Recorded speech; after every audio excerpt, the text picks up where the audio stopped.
Hello mga kaibigan at mga kapatid, welcome po kayo sa ating pong ika-27 yugto ng ating pong Lands of the Bible na maraming pong salamat at muli ko po kayong makakapiling ngayong oras na ito at sa ganito pong pagkakataon ay itutuloy po natin ang part 2 ng ating pong lugar na tinatalakay nung pong nakaraang araw, ang Endor, ano? So, gagawin po nating part 2 ngayon. So, ipagpapatuloy natin kung ano yung pong hindi natin natapos nung pong nakaraang araw. So, bago po tayo magsimula ay handa ko muna itong ating materials, then tayo po ay magsisimula na. Okay. Alright, so mga kapatid, bago tayo magsimula ay tayo ay tumungo at tayo po'y manalangin.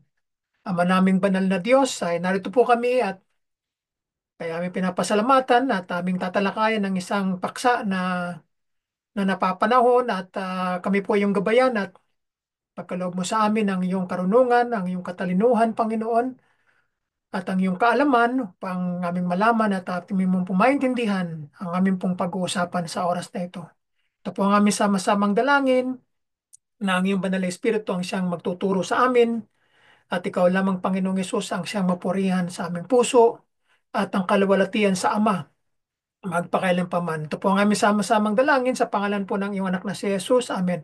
So mga kapatid, ito po yung continuation ng pong ating pinag-aralan nung pong nakaraang araw, no? So, tingitutuloy ang babala sa atin, no, ng mangkukulam ng Endor sa modernong pangkukulam sa panahon natin ngayon. So, i-apply natin ito sa ating panahon. Ngayon, ang katanungang ito ay napakahalaga. Talaga bang ibinalik niya ang multo ni Samuel? Ayan. So, ang aking pong paninindigan dito mga kapatid, ano, ako po ay nananangan doon sa sinabi ni Amang Abraham na kailanman ay hindi kayang pabalikin nino ng sino pa man, no?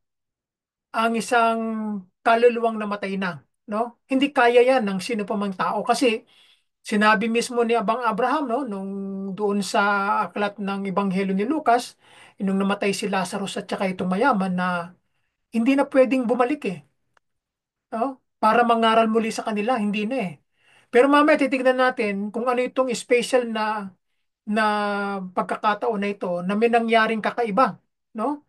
Na talaga bang ibinilik niya ang multo ni Samuel. So yan ang ating titignan ngayong oras na ito. So ang ating pinaka text diyan ay titignan natin sa unang Samuel, no? 28 talatang 7 hanggang 14. So yan ang makikita ninyo yung pangyayari na lumitaw, oh, yung kaluluwa ni Propeta Samuel. Titignan natin bakit nangyari yan, no?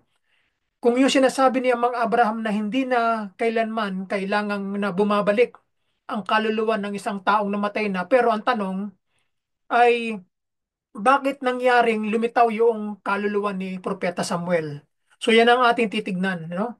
No, bago tayo tumungo doon, tignan muna natin itong konting background papunta doon sa pagtatagpong 'yon, no? Sa gabi, nung gabing nagpunta si Haring Saul pati yung kanyang kasama diyan ay nagbalat kayo siya.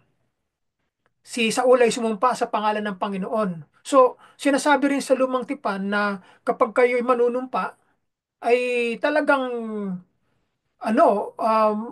tutuplin mo yung gagawin mo. Kaya si Saul ay nagkasala dito sa ginawa niyang yan dahil sumumpa sa pangalan ng Panginoon no?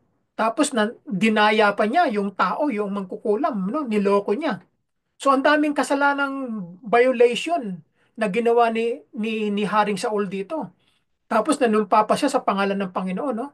Na ang mangkukulam ay hindi magdudulot ng pinsala sa pagkapasya sa kanyang illegal na gawain. Kasi kahit na si Haring Saul ay hindi sumusunod sa utos ng Diyos, ay nagbigay siya ng batas na linisin ang lahat ng mga espiritista, ng mga kumakausap sa mga patay, lahat ng mga mangkukulam ay nilinis niya Pero merong isang natira, itong ang babaeng mangkukulam sa Endor. Ito yung kabalintunaan at masama sa bagay na iyon na kahit na ang Diyos ay naglabas ng parusang kamatayan para sa pangkukulam, no? Si Saul ay nanumpa sa kanyang pangalan. Hiniling ni Saul ang mangkukulam na makipag-ugnayan kay Samuel, kay Propeta Samuel, at nakuha niya. Ha? Ito, titignan natin, ha? Yung unang pagtingin dito, na nakuha ng mangkukulam yung demonyong kapangyarihan ng necromancy. Ha? Kasi ganyan naman talaga no, na kayang gawin ng mga mangkukulam yan. Kasi meron silang itim na kapangyarihan na binanggit sa Deuteronomy chapter 18 verse 10 hanggang 11, no? May panggagaya no? Pangungopia, no? Counterfeit, kung tawagin yan. At nagpatawag ng aparisyon ni Samuel, no? Yung yung gusto niyang palabasin ay hindi yun ang tunay na Samuel, no? Kung hindi yung aparisyon. Pag sinabing aparisyon ay kamuka, kahalintulad, pero hindi talaga yun, ha? Pero ang tanong dito, bakit lumitaw, no? Paano nangyari yung lumitaw Kasi ganito, yung pagkilos na ito ng mangkukulam ay natakot sa kanya upang mapagtanto na ang Diyos ang nagpalaki sa kanya. Kasi kung titingnan niyo yung teksto, no? 1 Samuel 28 verse 7 hanggang 14. Nung tanungin ng mangkukulam ng Endor si Saul, sino bang gusto mong excuse me, ipatawag, sabi niya. Si Samuel daw. Ngayon, nung tinatawag niya na, ay merong lumitaw. Pero ang dapat, hindi matatakot si yung mangkukulam ang tanong, natakot siya Ang tanong, bakit natakot? Ibig sabihin, hindi yun ang inaasahan niyang lilitaw. Ha? Kasi ang kanyang inaasahang lilitaw ay yung aparisyon ni Samuel, no? Yung demonyo o masamang espiritu na manilinlang. Yun ang inaasahan ng mangkukulam Kaya nung makita niya yung kaluluwa ni Propeta Samuel, ay natakot siya. At sinabi niya, bakit mo ako niloko? Ikaw si Haring Saul. Ibig sabihin, merong intervention dito ang Diyos No? Nakialam ang Diyos dito. Kasi talagang kinondem ng Diyos na bawal yan, hindi pwedeng mangyari yan. Ang nangyari, si Saul ay pinakailaman niya, no? Ang kautusan ng Diyos, sinakop niya, no? Na hindi niya dapat gawin, ay pinakailaman niya yung ipinagbabawal ng Diyos na huwag kausapin ang mga nangamatay na. Pero binayolate ni King Saul ang utos ng Diyos na iyon, no? Sinira ni Haring Saul yun. Kaya ang nangyari dito ay merong isang special na pagtatagpo ito sa pagitan ng masamang espiritu o ng kapangyarihang itim at saka ang kapangyarihan ng Diyos. So, napagtanto niya na ang kanyang bisita ay si Haring Saul, no? Yan ang pangyayari dito. Ngayon, tignan natin ang susunod na ang implikasyon dito ay inaasahan ng mangkukulam ay isang satanic na imitasyon. Hindi ang tunay na Samuel. Yan ang kanyang inaasahan No, yan ang unang pagtingin dito. Kasi, siyempre, ang mga mangkukulam ay nasa side ng mga demon, ni Satan. Hindi yan sa side ng Diyos Itim na kapangyarihan yan So, ngayon, ang inaasahan niya ay yung satanic imitation. So, ang paglalarawan ng mangkukulam ay sapat na upang kumbisihin si Saul na si Samuel ang ipinatawag. Ang tanong, paano nangyari yun? Ha? Dahil hindi naman talaga ginawa ng mangkukulam ng Endor na palabasin ang kaluluwa ni Propeta Samuel dahil sinabi ni Amang Abraham na hindi pwede na kahit sinong gumawa niyan, hindi pwede, no? Wala makagagawa niyan. Ang mangkukulam pa, hindi nila kaya, no? Pero bakit lumitaw? So titingnan natin yung ikalawang pagtingin diyan. So yung mangkukulam ng Endor ay walang ginawa kundi ang magpakita at tumawag sa mga kapangyarihan ng demonyo na laging nagsisinungaling. Di ba? Sinabi ng Panginoong Kristo yan sa Ebanghelyo ni Juan, Kabanatang 8:44, no? Mapanlin lang ng mga espiritu. Wala siyang kapangyarihan, no? Yan wag nating kalilimutan, no? At binaling ang panlilinlang sa katotohanan. Ngayon, titignan natin itong talatang 15 hanggang 19. No? Titignan natin yan. Doon sa 28:12 ng unang Samuel, lumitaw si Saul, si Samuel, no? Bakit lumitaw? Ang ikalawang pagtingin diyan ay pinahintulutan ng Diyos ang panayam na ito para sa kanyang layunin, no? Ang Diyos na ang nag-intervene dito, no? Nang himasok na ang Diyos dito. Dahil sa ginawa ni Saul, isang malaking kasalanan ng kanyang ginawa na ipinagbabawal ng Diyos na huwag makipagsangguni sa mga mangkukulam, sa mga espiritista, sa mga sorcerer. Pinagbabawal ng Diyos yan. Kaya dito ang Diyos ay nanghimasok siya. No? Nakialam siya dito. Inutusan niya ang kaluluwa ni Samuel na nanahimik na para kausapin itong si Saul. Dahil sa kanyang ginawang kasalanan ay hahatulan na siya ng Diyos sa kanyang maling ginawa. No? Nagkasala siya, kaya yung gabing yun ay huling gabi na ni Haring Saul. Kasi kinabukasan, mamamatay na siya eh. Matatalo sila sa digmaan ng mga Philistines. So tignan natin yan, ano? Yung verses 15 hanggang 19, ito sinaway ni Samuel si Saul dahil sa kanyang pagkakasala. Ayan, no? Yung pagkakasala na nakipag-usap sa mga salamangkero dito sa mangkukulam sa Endor. Kasalanan yan. At sinabi sa kanya, bakit mo ako ginulo sa pagpapaahon sa akin? Oh, di ba?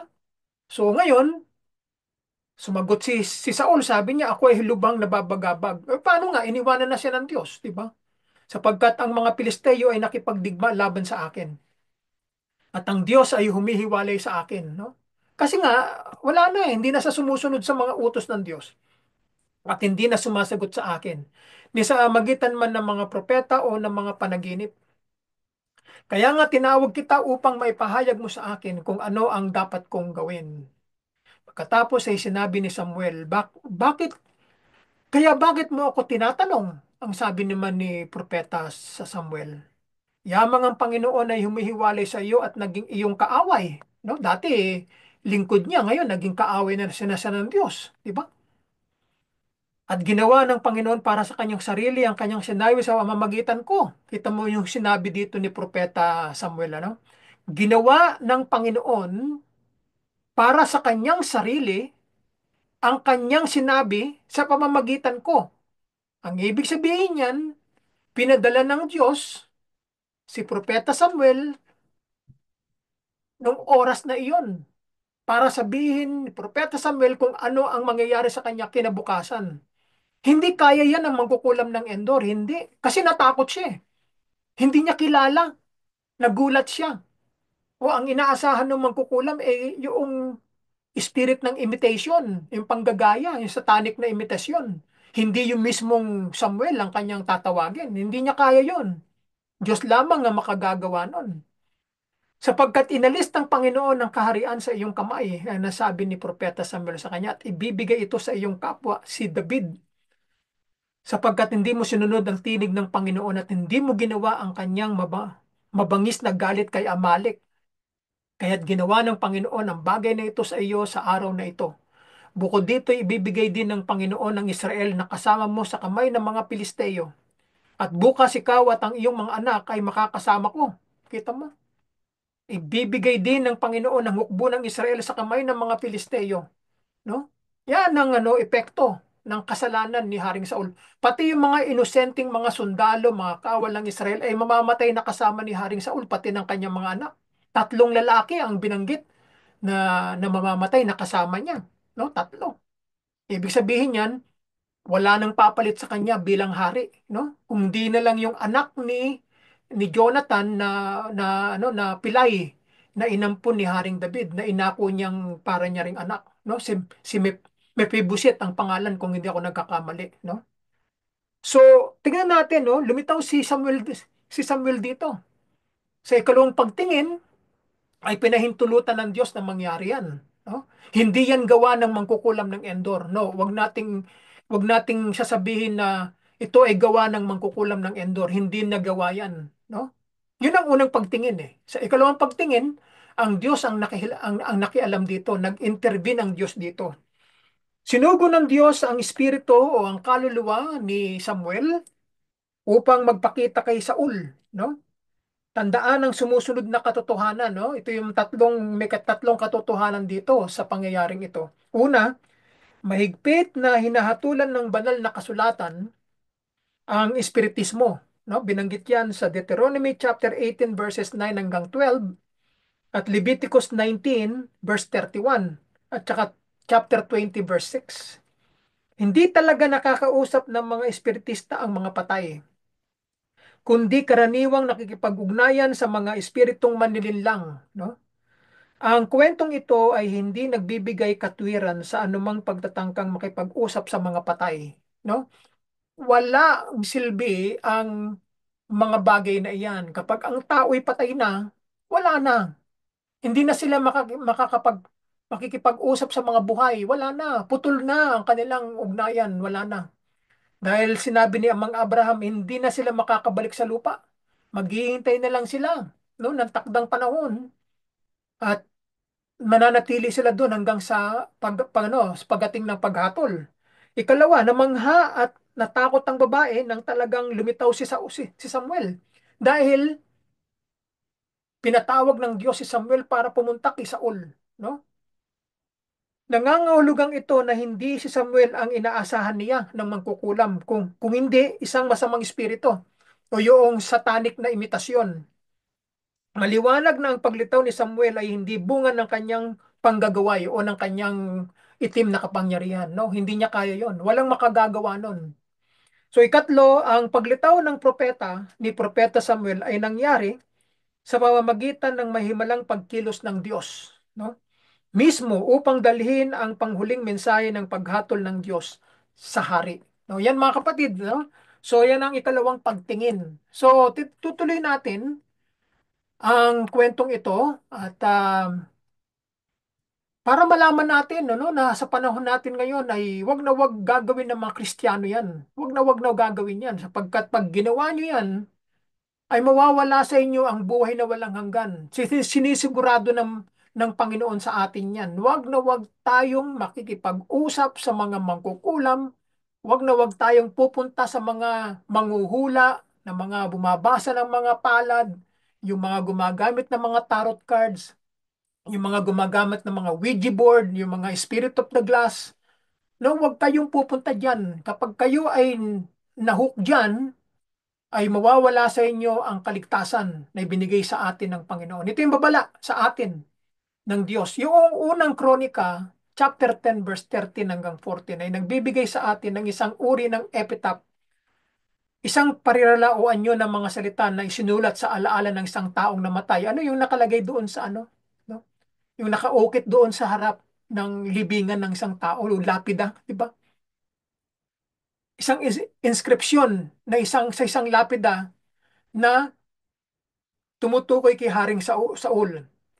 Ito ang isa sa mga pangungusap na inugnay kay Haring Saul na sa gayoy namatay si Saul dahil sa kanyang pagsalangsang na kanyang ginawa laban sa Panginoon. Sapagkat hindi niya tinupad ang salita ng Panginoon at gayon din dahil sumangguni siya sa isang espiritista para sa patnubay. Yan ang isang malaking pagkakamali ni Haring Saul. Sa Tagalog Popular Version naman ay nagbayad si Saul ng sariling buhay dahil sa kanyang pagsuway sa utos ni Yahweh. Humingi siya ng payo sa masamang espiritu sa halip na kay Yahweh. Kita nyo, ang ganda ng pagkasabi dito. Humingi siya ng payo sa masamang espiritu sa halip na kay Yahweh. Kaya't siya ay pinabayaang mapatay. Bunga nito na ilipat kay David na anak ni Jesse ang kaharian. So yan mga kapatid, wag na nating hayaan pang mangyari ito sa atin. Kung ano yung nangyari kay Haring Saul, wag na wag mangyari ito sa atin. Wag na wag mangyayari ito sa atin. Kapag ito'y nangyari sa atin, magagaya tayo kay Haring Saul. Mawawala ang kaligtasan, mapapatay pa siya. No? Magugulo pa ang buhay niya, hindi siya magkakaroon ng katahimikan. So yan ang babala sa atin mga kapatid. Umiwas tayo diyan, lumayo tayo diyan, no, kasuklaman natin yan sapagkat yaan ay kinasusuklaman ng Diyos. No, mga kapatid. So ngayon, ito yung babala laban sa pagsunod sa kaugalian ng mga pagano. Itong ginawa ni Haring Saul, yaan yung mga kaugalian ng mga bansang Kanineyo na kanilang sinakop, no? Yan ang kaugalian nila. Kaya sinabi nga ng Diyos kay Moises, sabihin mo sa mga anak ni Israel na huwag ninyong gagayahin ang ginagawa ng mga taong inyong daratnan. Kung hindi, wasakin ninyo ang lahat ng kanilang mga Diyos-Diyosan. Ito, sabi dito sa Deuteronomy chapter 18 verse 9 hanggang 14. Kapag kayo'y naroon na sa lupaing ibibigay sa inyo ni Yahweh o yung Kanaan, no? Paglabas nila ng Egypt, papasok na sila, no, sa Jericho. Huwag kayong makikiisa, no? Sabi niya, sabi ng Diyos kay Moises, sa kasuklam-suklam na gawain ng mga tao roon, ni mga Canaanites. Sino man sa inyo'y huwag magsusunog ng kanyang anak bilang handog. Yung burnt offerings, no? Na inaalay yung kanilang mga anak, nagsusunog ng kanyang anak. Ito ginawa ni Jephthah, isang hukom ng Israel. Nagbigay ng vow ng panata na kung sino yung lalabas sa kanya para siya batiin sa kanyang tagumpay sa kanyang mga kaaway ng mga Ammonites ay kanyang ihahain, susunugin sa Diyos. Ay ano lumabas? Yung kanyang nag-iisang anak na babae. Oh, walang magawa siya kung hindi gawin kung ano yung gusto, yung ano niya, yung sinabi niya sa Diyos, no? Na kanyang vow. Oh, di ba? Kasi itong si Jephthah, may lahing Canaanites, si nanay niya ay Canaanites, kanyang tatay naman ay isang Hudyo. Kaya meron silang background ng mga pag-aalay, no? Kaya nahaluan no? Kaya yan ang sabi ng Diyos, no? Kasusuklaman na gawain ng mga tao doon. Kasusuklaman sila ng Diyos. Sino man sa inyo huwag magsusunog ng kanyang anak bilang handog, no? Pero ginawa ni Jephthah yan. Huwag kayong manghuhula, no? Huwag gagawin ang ginagawa ng mga mananawas, no? Nung ako'y maliit, no? Nung maliit kami, ay binanggit na lamang ito ng aking ina nung malaki na kami. Nung daw kaming maliliit. Kasi nga, walang mga doktor, mahal pupunta sa doktor, kami dinadala sa mga tawas, no? Yung mga kandila sa tubig, no? Ganun Yan, mananawas ang tawag yan. So, yan, no? Doon dumidepende kuminsan ng ating mga magulang nung araw at naniniwala naman sila sa mga mananawas, no? Kaya ito ay isang bagay na dapat nating iwasan. Huwag ninyong dadalhin ang inyong mga anak sa mga mananawas, no? Kaya nung ako'y maliit, sabi ng aking ina, ako daw ay nanawas o na ah, binasahan ng isang mananawas, no? At well, ako'y binago na ng Panginoon. Ako ay ginawa niyang kanyang lingkod. Ako'y nagpasakop sa biyaya ng Diyos at ako ay pag-aari na ng Diyos. Kung ano man ay nangyari noong ako'y maliit pa, ay wala na yon. Nilinis na ng Diyos yon. Ano? Kaya totoong talagang nangyayari yan. So kung tayo ay naniniwala at sumasampalataya sa Diyos, hindi natin gagawin ang mga bagay na yan. Yung mga mangkukulam, no? Mga manggagawayi, mga sorcerer, mga espiritista, mga taong kumakausap sa mga espiritu, sa mga masasamang espiritu, mga salamangkero, Yan, mga magicians, mga sorcerers. Huwag din kayong makikipag-usap sa mga espiritu ng patay, Yan ang sabi ng Panginoon, Diyos. Sino man gumawa ng gayon ay kasusuklaman ni Yahweh, no? Yan, maliwanag na sinabi dito. Huwag nating gagawin yan. Iyan ang dahilan kaya niya itataboy ang mga nakatira sa lupaing pupuntahan ninyo. Kailangan magpakatapat kayo sa Kanya. Huwag nga ninyong tutularan ang gawain ng mga taga roon. Binalaanan ni Moises ang mga Israelita na pagdating ninyo sa Kanaan, ganyan na ang gawin ninyo, gaya ng iniutos ng Diyos sa atin na dapat nating gawin. Maraming mga ilan na hindi sumunod, ano nangyari? Nagpadala ang Diyos ng kanilang kaaway at sila'y pinatay, no? Ganyan lang ang ano dyan Kapag hindi mo sinunod ang utas ng Diyos, darating ang sumpa. Ngunit kapag kasusundin mo ang kanyang mga ipinag-uutos, darating ang mga pagpapala o ang blessings. Dalawa lang yan.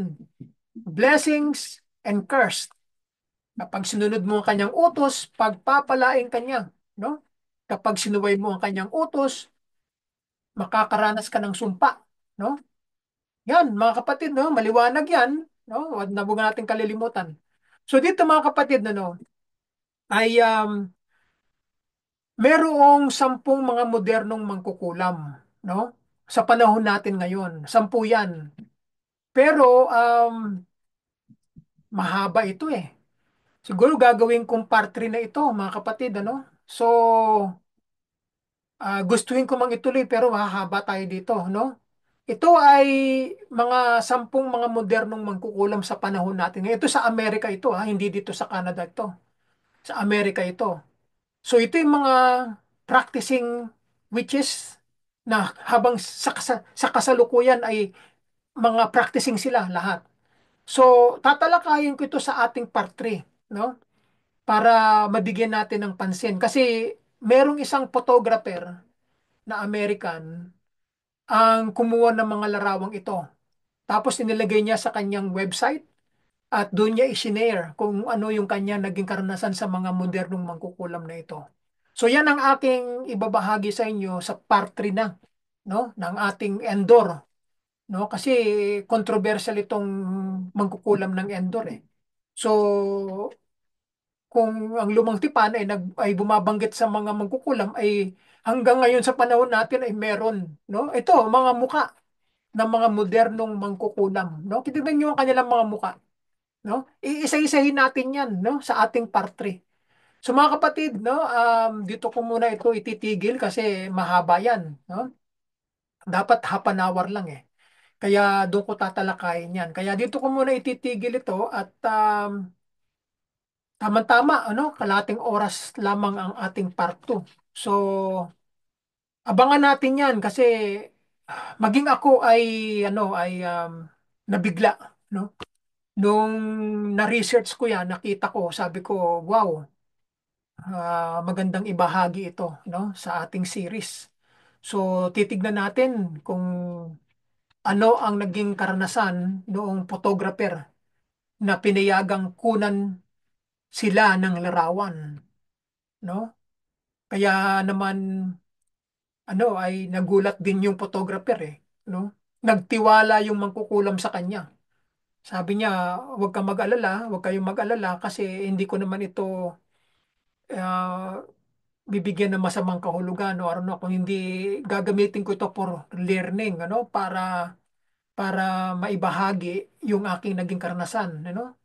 So ano to eh, magkakaroon tayo ng bukas na pag-iisip dito kung paano natin haharapin ang mga taong ito sa ating panahon. Kasi, excuse me, hindi ninyo alam sa inyong mga hanap buhay, sa mga trabaho, sa mga taong nakakausap ninyo, hindi ninyo alam na meron pala kayong makausap na mga mangkukulam na hindi ninyo nararamdaman.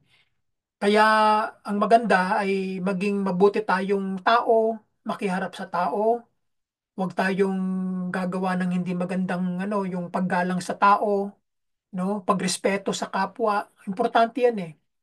Kapag nagpakita tayo ng hindi magandang pag-uugali sa ibang tao, paano kung napatapat ka sa isang mangkukulam na hindi mo alam, na hindi mo kilala? Paano kung kinunan ka ng isang bahagi ng iyong katauhan? Halimbawa, kumuha ng isang piraso ng buhok mo na hindi mo alam. Oh, gagamitin ng mangkukulam yon para pahirapan ka. No? Gagamit ng kapangyarihang itim yan. No? Ganyan eh.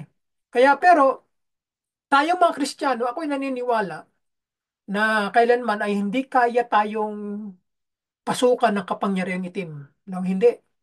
Sapagkat tayo mga anak ng Diyos, ang dugo ni Kristo ay nasa sa atin, nahugasan na tayo ng dugo ni Kristo, ay hindi na tayo kailanman gagapiin ng ano pa mang uri ng itim na kapangyarihan ni Satanas, hindi nila tayo kayang pasukin.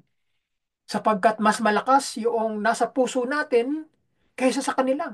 No? Ngunit kung hahayaan mo na sila ipapasok sa iyo, gagamitin kanila din, makukuha kanila. Pero kung sasabihin mo sa kanila na lumayo ka Satanas, lumayo ka masamang espiritu, si Kristo ang aking Panginoon at tagapagligtas, no? Ang Banal na Espiritu ang aking mahal na niyakap na kasama sa aking buhay. Ang Diyos Ama lamang ang aking paglilingkuran, no? Hindi nila kayo kayang gapihin, no? Kaya yan mga kapatid, ano? At nawa ay ibabahagi ko sa inyo yung ikatlong bahagi ng Endor, ano, ng mangkukulam ng Endor. So mga kapatid, ako'y magpapaalam na at sa muling pagkikita muli, no, sa ating ikatlong bahagi. So muli, ako'y magpapaalam. Maraming salamat sa inyong oras na pananatili ng kalating oras at sa muling pagkikita. Bye for now and have a great day everyone.